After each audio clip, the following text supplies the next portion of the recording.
Is it you love and you are not loved? Is that a problem? Come on, sirs, it is. It's a problem. Or you love and the other doesn't love. Right? Or in your relationship with another, you're possessive, you're dominant, you're, dependent.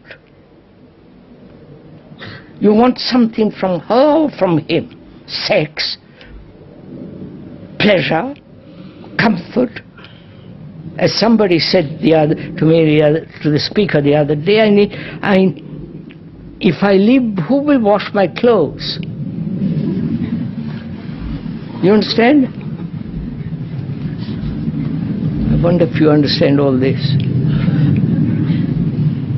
So what is relationship?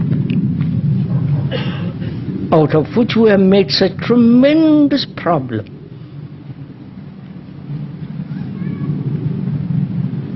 It is to be related to another. Relationship means related to another. To one, or to many, or to the whole of mankind, right? To the one, or many, or to the whole of mankind. You understand? Or you don't?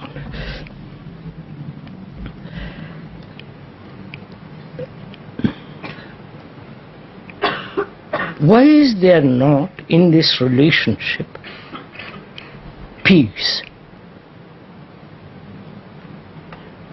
A depth of understanding of each other which brings about love. You understand? Why isn't there?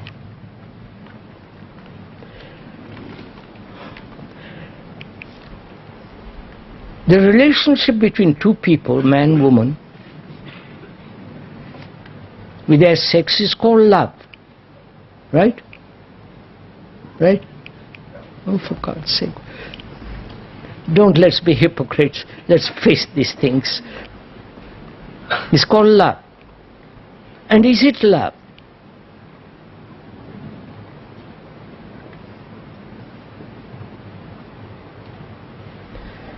Or is it the demand of sensory satisfaction, the demand of companionship, the demand which is born out of loneliness, the demand that says, I cannot be alone. I cannot stand this immense solitude in myself.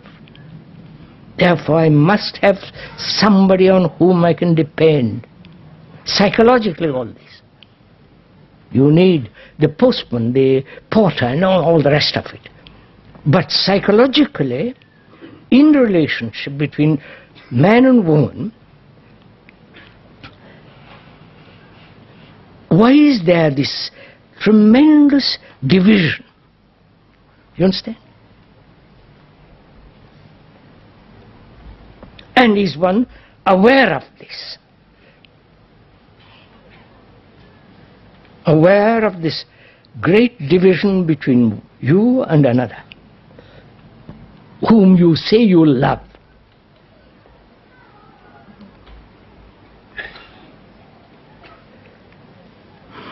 Are we all going to that? Is it necessary? Apparently it is, all right. Have you noticed between two people,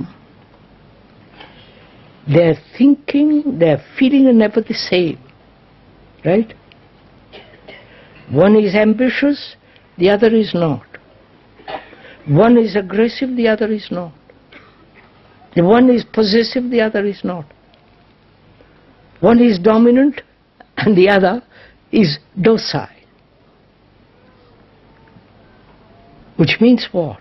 Each one is self-centered in his activity. Right? Are you following? Observe yourself, self-centered in yourself. And the other too is self-centered. So there is division. So where there is division, there must be quarrels, there must be antagonism, there must be all kinds of things going on. Between nationalities, when there is division, there is chaos. Right? And this division we call love. Right? You don't face it. So, in inquiring into something beyond time, there must be complete sense of relationship, which can only come about when there is love. Right? Love is not pleasure, obviously.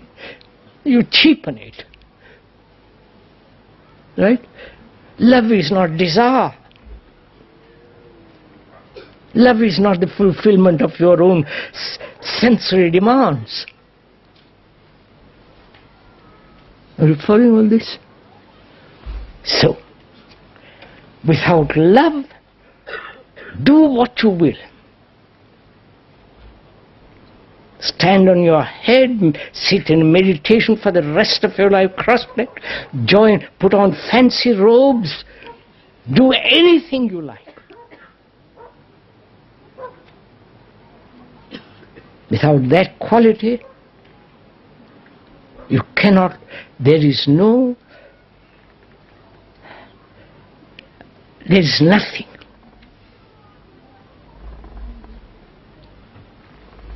So if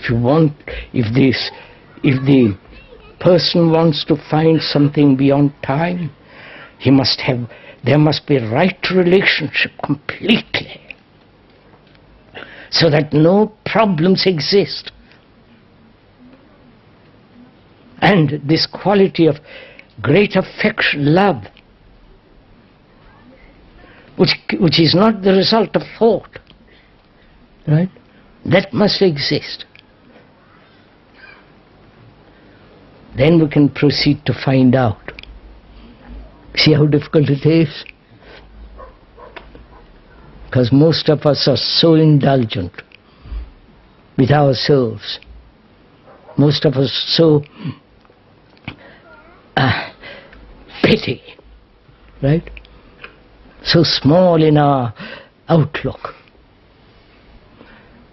So your mind must be free from all these self-centered, anxious movements.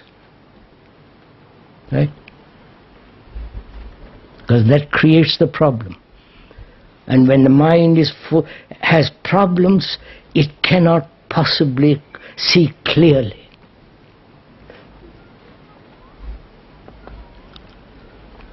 The mind that is everlastingly chattering, such a mind is not quiet mind. Right? Then the problem arises, how am I to stop chattering? You understand? Listen to that very carefully. You realize your mind is chattering, then you say, how am I to stop it? Moment you have put the question, you are already entered into the time element. I wonder if you see that. Yes? So the how means time. And because you ask the how, the other fellow invents the system, invents the method, the practice. Put on yellow robe, blue robe, whatever it is. So, see the mind chattering,